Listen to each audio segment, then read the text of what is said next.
Hello everyone, I'm Sridhar from Coimbatore. So என்னோடய education qualifications அப்படின்னா நான் பிஇ ட்ரிப்ளி பண்ணியிருக்கேன். In Kalaignar Karunanidhi institute technology Coimbatore 2012 முடித்தேன். Then 2014 ME power systems engineering முடித்தேன். So படித்தது பார்த்தீங்கன்னா Arulmigu Meenakshi Amman college of engineering Kanchipuram. From June 2014 நான் ஒரு ப்ரைவேட் இன்ஸ்டிடியூஷன்ஸில் வந்து அசிஸ்டன்ட் ப்ரொஃபஸராக ஒர்க் பண்ணிட்டுருக்கேன் ட்ரிபிள் டிபார்ட்மெண்ட்டில். ஏரியா ஆஃப் இன்ட்ரெஸ்ட் பார்த்தீங்கன்னா power system optimisation, restructured power systems, மெயினாக இது ரெண்டு தான் ரொம்ப பிடிக்கும். பட் அது இல்லாமல் எல்லா சப்ஜெக்ட்ஸுமே ப்ராப்ளமேட்டிக் பேப்பர்ஸ் எதாக இருந்தாலுமே ரொம்ப விரும்பி எடுப்பேன். ஸோ ஓகேங்களா. ஸோ இதே என்னை பார்த்தீங்கன்னா ஸ்மால் இன்ட்ரடக்ஷன். இப்போ நம்ம ஜென்ரலாக டாபிக்ஸ்குள்ளே என்ட்ரு ஆகிடலாம். டிஆர்பிக்கும் சரி டிஎன்இபிக்கும் சரி பவர் சிஸ்டமில் கண்டிப்பாக எக்கனாமிக் ஆப்ரேஷன்ஸ் வந்து டெஃபினட்டாக கொஸ்டின்ஸ் வரும். ஸோ இப்போ என்ன இந்த செஷன் என்ன பார்க்க போகிறோம் அப்படின்னா, என்னென்ன ஃபார்முலாஸ் இருக்குது, what is the basic concept behind, then அதை பேஸ் பண்ணி ஒரு 4-5 ப்ராப்ளம்ஸ் பார்ப்போம். சரிங்களா. ஸோ ஃபஸ்ட்டு எக்கனாமிக் டிஸ்பேட்ச்னா என்ன, ரைட், ஃபார்முலாலாம் இருக்கட்டுங்க. ஃபஸ்ட்டு எக்கனாமிக் டிஸ்பேட்ச்னா என்ன அப்படின்னா, ஸோ நம்மகிட்ட ஒரு 10 பவர் பிளான்ட் இருக்குது. அந்த 10 பவர் பிளான்ட்டை நான் எப்படியெல்லாம் ஆப்ரேட் பண்ணால் எனக்கு ரொம்ப எக்கனாமிக்காக இருக்கும் அப்படிங்கிறது தான். ஸோ இது வந்து கேட்குறது ரொம்ப சிம்பிளாக இருக்கும். பட் இதில் நமக்கு நிறையா ப்ராப்ளம்ஸ் இருக்குது. அப்படின்னா டக்குலாம் பண்ணிட முடியாது. ஏன்னா ஒரு பவர் சிஸ்டமும் ஒரு மாதிரி ஆப்ரேட் ஆகும். For example diesel power plant நீங்கள் எப்போ வேணால் ஆன் பண்ணலாம். ஹைட்ரோ பவர் பிளான்ட் நீங்கள் எப்போ வேணால் ஆன் பண்ணலாம். பட் அதே மாதிரி ஆனால் தெர்மலோ நியூக்ளியர் அந்த மாதிரி பண்ண முடியாது. ஸோ என்னென்னா ஒரு சில பிளான்ஸ் எப்போவுமே ஆப்ரேட் ஆகிட்டு இருக்கும். ஒரு சில பிளான்ஸ் வந்து எப்போ நம்ம டிமாண்டுக்கு தகுந்த மாதிரி மாற்றி ஆப்ரேட் பண்ணுவோம். ஸோ எப்படி ஆப்ரேட் பண்ணால் ரொம்ப லீஸ்ட் மினிமம் காஸ்ட்டில் என்னுடைய டிமாண்டை சாட்டிஸ்ஃபை பண்ண முடியும், அதுதான் எக்கனாமிக் டிஸ்பேட்ச். ஸோ இதோட பேசிக் எதை பேஸ் பண்ணி ஆப்ரேட் ஆகுதுன்னா ஈக்குவல் இன்க்ரிமெண்டல் காஸ்ட்டுன்னு சொல்லுவோம். சரிங்களா. ஈக்குவல் இன்க்ரிமெண்டல் காஸ்ட் இது ரெண்டு விதமாக பிரிக்கலாங்க. First economic dispatch, neglecting losses எதுவுமே கன்சிடர் பண்ணாமல் நம்ம எக்கனாமிக் டிஸ்பேட்ச் வந்தோம்னா, ஸோ ஜஸ்ட் ஜென்ரலாக வந்து எஃப்ங்கிறது fuel cost, CD plus lambda இதெல்லாம் கொண்டு வரது. நம்ம எக்ஸாம் பாயிண்ட் ஆஃப் வியூவில் எனக்கு என்ன தெரியணும்னா, ஸோ எக்கனாமிக் டிஸ்பேட்ச் அப்படின்னாலே ஈக்குவல் இன்க்ரிமெண்டல் காஸ்ட். அது என்ன ஈக்குவல் இன்க்ரிமெண்டல் காஸ்ட் அப்படின்னா, ஸோ dC1/dP1, dC2/dP2, அதுமாதிரி எத்தனை பவர் பிளான்ஸ் இருக்கும், for example n number of generating stations இருக்குன்னா, ஸோ ஒன்று ஒரு ஃபியூயல் காஸ்ட் இருக்கும். ஓகேங்களா. ஸோ அதோடைய பவர், ஃபார் எக்ஸாம்பிள் பிளான்ட் 1 பவரை ரியல் பவரை P1 எடுத்துக்கிறேன், generated power. So plant 2 generated பவரை P2 எடுத்துக்கிறேன், பிளான்ட் 3 P3 எடுத்துக்கிறேன். ஸோ அதோட ஃபியூயல் காஸ்ட் ஈக்குவேஷனை I am just differentiating with respect to that respective power. So அதான் என்னுடைய இன்க்ரிமெண்டல் காஸ்ட். ஸோ எப்போ எனக்கு எக்கனாமிக் ஆப்ரேஷன் இருக்குன்னா, ஒரு 10 பிளான்ட் இருக்குன்னா 10 பிளான்ட்டோடைய இன்க்ரிமெண்டல் காஸ்ட்டும் எனக்கு ஈக்குவலாக இருக்கணும்.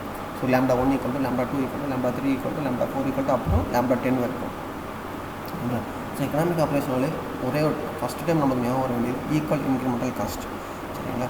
ஸோ அதே வித் லாஸஸ் அப்படின்னு என்ன பண்ணுவோம்னா, ஸோ நம்ம லாஸஸை கன்சிடர் பண்ணிக்கிறோம். ஸோ இதில் நம்மளுக்கு எக்ஸாம் பாயிண்ட் ஆஃப் வியூவில் லாஸ்க்கான ஈக்குவேஷன் நம்மளுக்கு தெளிவாக தெரியணும். So power loss in a system will be given by summation i = 1 to n, summation j = 1 to n, pi bij pj. இந்த bi pj எல்லாம் பார்த்திங்கன்னா பவர்ஸ் ஆஃப் ரெஸ்பெக்டிவ் பிளான்ட். அது பிங்கிறது பார்த்திங்கன்னா லாஸ் கோஎஃபிஷியன்ட்னு சொல்லுவோம். சரிங்களா. ஸோ என்னங்கிறது நெக்ஸ்ட்டு இதில் கரெக்டாக பார்க்கலாம். So basics. So economic operation அப்படின்னா எங்கிட்ட இருக்கக்கூடிய ஜென்ரேட்டிங் ஸ்டேஷன்ஸை எப்படி ஆப்ரேட் பண்ணால் ஆப்டிமைஸ்டாக இருக்கும், இது அதாவது லீஸ்ட் காஸ்ட்டில் என்னுடைய டிமாண்டை சாட்டிஸ்ஃபை பண்ண முடியும் அப்படிங்கிறது என்னுடைய எக்கனாமிக் டிஸ்பேட்ச். ஸோ அதை எதை பேஸ் பண்ணி ஆப்ரேட் பண்ணுறோன்னா வந்து இன்க்ரிமெண்டல் காஸ்ட்டை பேஸ் பண்ணி ஆப்ரேட் பண்ணுறோம். ஸோ எப்போ எனக்கு ஆப்டிமைஸ் ஆகும் அப்படின்னா equal incremental cost. So n number of plants இருக்குன்னா, ஸோ λ1 to λn ஈக்குவலாக இருக்கும். ஸோ ஈக்குவல் இன்க்ரிமெண்டல் காஸ்ட்டில் எனக்கு சிஸ்டம் எக்கனாமிக்காக ஆப்ரேட் ஆகும். வித் லாஸ் கொடுத்தோம்னா அதில் நம்மளுக்கு தேவை வந்து இந்த ஃபார்முலா. ஸோ ஜென்ரலாக நம்ம அப்ஜெக்டிவ் டைப்பில் பார்த்திங்கன்னா என் நம்பர் ஆஃப் பிளான்ஸ் தர மாட்டாங்க, 2 பிளான்ஸ் கொடுப்பாங்க. For n is equal to 2. So இந்த ஃபார்முலா நமக்கு கண்டிப்பாக ஞாபகம் இருக்கணுங்க. ஸோ பிஎல்ங்கிறது என்ன, b11 p1² plus 2 plus b22 p2² plus 2 times of b12 p1 p2 megawatt. ஓகேங்களா. மெகாவாட் தான் just unit of the power loss. சரிங்களா. இந்த ஃபார்முலா கண்டிப்பாக தெரிஞ்சிருக்கணும். தென் அடுத்து பெனால்ட்டி ஃபேக்டர். சரிங்களா. ஸோ பெனால்ட்டி ஃபேக்டருக்கான ஃபார்முலா கண்டிப்பாக தெரிஞ்சிருக்கணும். சரிங்களா. ஸோ பெனால்ட்டி ஃபேக்டருக்கு என்னென்னா எல்ஐங்கிறது 1/1 - ∂PL/∂PI தெரிஞ்சுக்கணும். ஸோ பட் நம்மளுக்கு வந்து ப்ராப்ளம்ஸ், அதாவது நம்ம பிஆர்பியில் 2 மார்க்ஸ் இருக்குது. ஸோ 2 மார்க்ஸ்க்கு வந்து மேக்ஸிமம் அது வந்து ப்ராப்ளமேட்டிக்காக தான் நியூமரிக்கல் டைப்ஸில் தான் இருக்கும். அப்போ தான் நம்ம இது மாதிரி ஃபார்முலாஸ் பேஸ் பண்ணி கொஷின்ஸ் வந்து கேட்கலாம். சரிங்களா. ஸோ எல்ஐ அப்படிங்கிறது வந்து நமக்கு என்ன தெரியும்னா எல்லைங்கிறது penalty factor for ith plant. So ஒரு நம்ம சிஸ்டமில் 10 பிளான்ட் இருக்குன்னா ஒரு பிளான்ட்டுக்கு ஒரு பெனால்ட்டி ஃபேக்டர் இருக்கும். சரிங்களா? அப்போ L1 வேணும்னா 1/1 - ∂PL/∂P1. இது L2 வேணும்னா 1/1 - ∂PL/∂P2. இந்த ஸோ பிஎல்க்கான ஃபார்முலா நம்மளுக்கு இங்கே தெரியும் ஃபார் 2 பிளான்ட். ஜென்ரலாக நம்மளுக்கு நியூமரிக்கல் டைப்பில் வரதுனாலே கண்டிப்பாக 2 பிளான்ஸில் தான் இருக்கும் மேக்ஸிமம். சரிங்களா? ஸோ இதில் என்னென்னா இதில் நம்மளுக்கு ஒரு ஈக்குவேஷன் ஒரு ரிலேஷன்ஷிப் கிடைக்குது. என்னென்னா L1 dC1/dP1. dC1/dP1ங்கிறது என்ன? λ1, அதாவது இன்க்ரிமெண்டல் காஸ்ட்டு. அப்போது penalty factor into incremental cost போடும்போது எனக்கு அது லாம்டாவாக கிடைக்குது. அந்த ஈக்குவேஷன் டிஃபைன் பண்ணும்போது எனக்கு என்ன கிடைக்குன்னா லாம்டா கிடைக்குது. இது நம்ம நிறைய இடத்துல யூஸ் பண்ணுவோம். Incremental cost. சரிங்களா? ஃபியூயல் காஸ்ட் இல்லை, incremental cost. So incremental cost equal நம்மளுக்கு லாம்டா கிடைக்கும். சரிங்களா? இது இந்த ஃபார்முலா கொஞ்சம் நம்ம ஞாபகம் வச்சுக்கணும். சரிங்களா? ஸோ ஜென்ரல் இதுதான். இதுக்கப்புறம் நிறையா ஃபேக்டர்ஸ் இருக்குது. Load factor, demand factor. So இந்த ஃபேக்டர்ஸ் கண்டிப்பாக ஒரு 2 மார்க்காவது கேட்கலாம். சரிங்களா? ஸோ லோட் கர்னு என்ன தெரிஞ்சுக்கலாம். ஒன்றும் இல்லைங்க, 24 ஹவர்ஸ்க்கு எனக்கு லோட் எப்படி வேரி ஆகுது அதை நான் ஒரு கிராஃபாக பிளாட் பண்ணேன்னா அதான் என்னுடைய லோட் கர்வ். சரிங்களா? ஃபார் எக்ஸாம்பிள் 0 to 24 ஹவர்ஸ் நம்ம எடுத்துக்கிறோம் அப்படின்னா, ஸோ 0 to 24 எனக்கு ஃபஸ்ட்டு 1 ஹவர், அதாவது எவ்ரி மினிட் நம்மளுக்கு ஒரு சைடுக்கு வேரியேஷன்ஸ் இருக்கும். பட் நம்ம அப்படி சிஸ்டம் அப்படி மேக் பண்ணணும், நம்ம அப்படி பிளாட் பண்ண முடியாது. we can plot இது நம்ம ஜஸ்ட் ஆக்சஸ் எடுத்துகிட்டு for example first 0 to 4 morning 4 o'clock வரைக்கும் 50 மெகாவாட் பண்ணால் 50 மெகாவாட். தென் 4 to 6 60, அடுத்து 60. அதுக்கு தகுந்த மாதிரி நம்ம எக்ஸ் ஆக்சிஸில் டைம் எடுத்துக்கும், ஒய் ஆக்சிஸில் பவர் டிமாண்ட் எடுத்துக்கிட்டு அது கிராஃப் ட்ரா பண்ணணும். அது என்னுடைய லோட் கர்வ். இது லோ டியூரேஷன் கர்வ் அப்படிங்கிறது பார்த்தீங்கன்னா அதே 1 டேக்கானதை நம்ம இதை 1 டேக்கானது டிக்ரிமெண்டல் ஆர்டரில் நம்ம இது பண்ணுறோம். அதாவது டிசைனிங் ஆர்டரில் நம்ம கிராஃப் பிளாட் பண்ணுறோம். ஒன் டேயில் மேக்ஸிமம் டிமாண்ட் எவ்வளோ இருக்குது. ஃபார் எக்ஸாம்பிள் டைம் பேஸ் பண்ணியில் இது டிமாண்டை பேஸ் பண்ணி லோட் கர்வ் டைமை எக்ஸ்எக்ஸில் எடுத்துகிட்டு டைமை பொறுத்து மாற்றுவோம். ஸோ இங்கே அப்படி இல்லை, based on the power demand நம்ம ட்ரா பண்ணுவோம். ஃபார் எக்ஸாம்பிள் 5 ஹவர்ஸ்க்கு 100 மெகாவாட் இருக்குது. அப்போ ஃபஸ்ட்டு 0 to 5 100 மெகாவாட். அடுத்து ஒரு 3 ஹவர்ஸ். அந்த 3 ஹவர்ஸுங்கிறது மதியம் ஒரு 1.5 மணி நேரம் இருக்கலாம், இல்லை 2 மணி நேரம் இருக்கலாம், சாயங்காலம் 1 மணி நேரம் இருக்கலாம். சம்மிங் ஓகேங்களா? ஸோ ஒரு பவர் டிமாண்ட் எப்படி வெரி ஆகிட்டுருக்கு அப்படிங்கிறது லோ டியூரேஷன் கர்வில் நம்ம மார்க் பண்ணுவோம். இந்த 2 கர்வ்ஸ் பேஸ் பண்ணி. சரிங்களா? So area under the load curve gives அப்படின்னு நம்ம கேட்பாங்க. So power generated per day நமக்கு தெரிவித்துக்கணும்.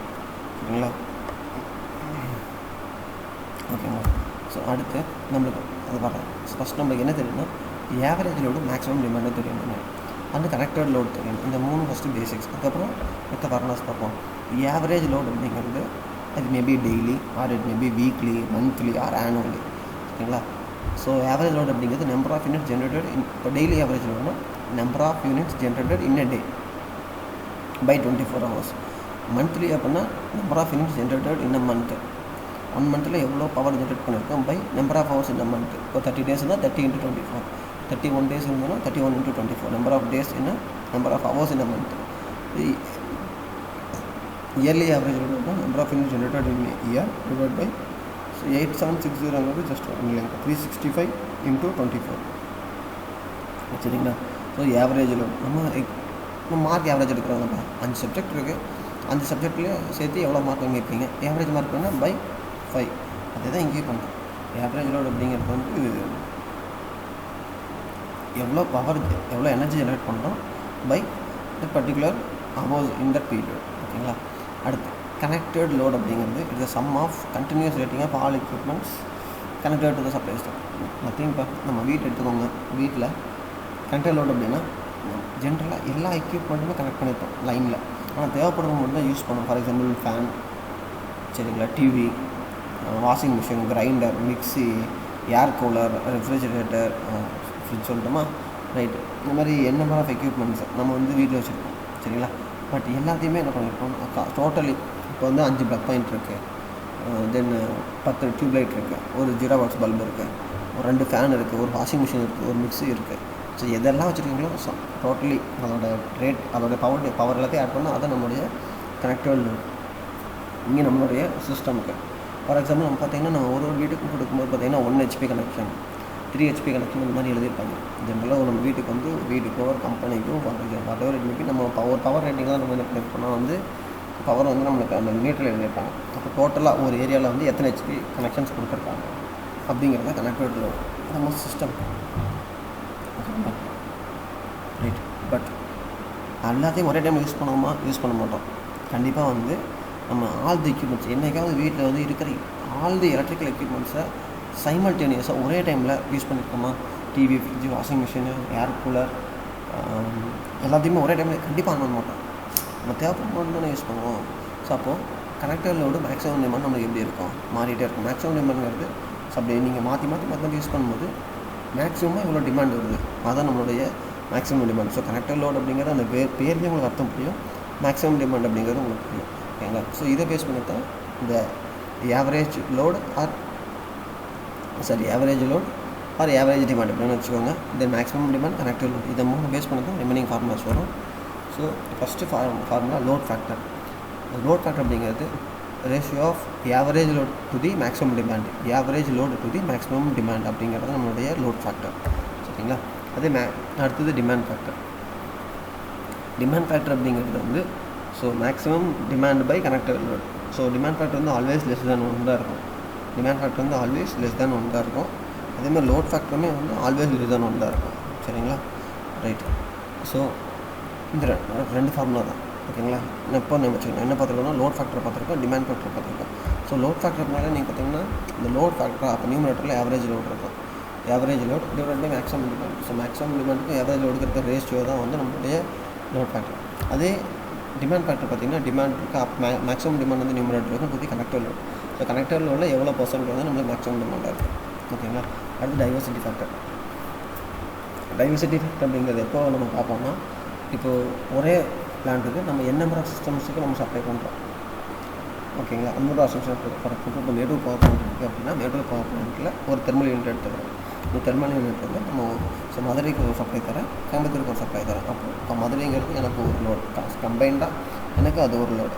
ஸோ கோயம்புத்தூர் அப்படிங்கிறது அது ஒரு லோடு, சேலம் அப்படிங்கிறது இன்னொரு லோடு. அந்த ஏரியாவெல்லாம் சேர்த்து காமனாக ஒரு லோடை எடுத்துக்கிறேன். அப்போ இந்த மாதிரி ஒரே ஒரு ஜென்ரேட்டிங் பிளான்ட் வச்சுட்டு 3 லோடுக்கு நான் சப்ளை பண்ணுறேன். ஓகேங்களா, ஸோ அந்த மாதிரி சிஸ்டம்ஸ் தான் டைவர்சிட்டி ஃபேக்டர் கொண்டு வரலாம். ஸோ இப்போது கோயம்புத்தூருக்கு ஒரு மேக்ஸிமம் டிமாண்ட் இருக்கும். சரிங்களா, சேலத்துக்கு ஒரு மேக்ஸிமம் டிமாண்ட் இருக்கும், மதுரைக்கு ஒரு மேக்ஸிமம் டிமாண்ட் இருக்கும். அதோட ஆப்ரேஷன்ஸை பொறுத்து. ஓகேங்களா, 3மே எங்கே கனெக்ட் பண்ணியிருக்கோம்? மேட்டூரில். நம்ம மேட்டூர்லேருந்து சப்ளை எடுத்துருக்கோம். அப்போது ஸோ 3க்கு சைமல்டேனியஸாக கொடுத்துட்டு இருக்கும்போது அப்போது மேக்ஸிமம் டிமாண்ட் வந்து மாறிட்டே இருக்கும். பட் அப்போ எனக்கு பிளான்ட்டில் ஒரு மேக்ஸிமம் டிமாண்ட் இருக்கும். ஃபார் எக்ஸாம்பிள் காலையில் மதியம் 12 மணிக்கு எனக்கு மேக்ஸிமம் டிமாண்ட் இருக்குது. மதியம் ஒரு ஓகே நம்ம வந்து மார்னிங் 10 to 11 வந்து மேக்ஸிமம் டிமாண்ட் இருக்குன்னு வச்சுக்கிறோம். இப்போ மேட்டூரில் வந்து சேலத்தில் ஒரு 100 மெகாவாட் இருக்குது, மதுரையில் ஒரு 150 மெகாவாட் இருக்குது, கோயம்புத்தூரில் ஒரு 160 இருக்குது. அப்போ சம்மிங் அவ்வளவு 100 + 150 250 + 150 + 160 சொன்னோமா? 100 250 300 400 410 மெகாவாட் இருக்குது. அப்போ 410 மெகாவாட்டுங்கிறது என்னுடைய பிளான்ட்டோடைய மேக்ஸிமம் டிமாண்ட்.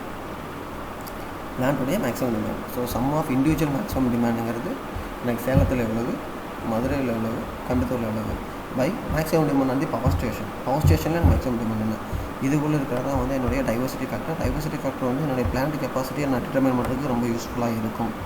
ஓகேங்களா, ஸோ இதில் முக்கியமாக நோட் என்னென்னா டைவர்சிட்டி ஃபேக்டர் எவ்வளோ அதிகமாக இருக்கோ அந்தளவுக்கு எனக்கு எனர்ஜியுடைய ப்ரைஸ் நம்ம ப்ரொடியூஸ் பண்ணுறோம்ல எனர்ஜி அதோடய ப்ரைஸ் வந்து கம்மியாக இருக்கும். அதே மாதிரி லோட் ஃபேக்டரும் வந்து எப்படி இருக்கணும்னா அதிகமாக இருக்கணும். ஓகேங்களா, ஸோ டைவர்சிட்டி ஃபேக்டர் வந்து direct effect on fixed cost of unit generator. So coincidence diversity factor வந்து ஆல்வேஸ் கிரேட்டர் தான் 1. டைவர்சிட்டி ஃபேக்டர் வந்து ஆல்வேஸ் கிரேட்டர் தான் 1. கண்டிப்பாக ஆல்வேஸ் கிரேட்டர் தான் 1. சரிங்களா, மேக்ஸிமம் கிரேட்டர் தான் 1 தான் இருக்கும்.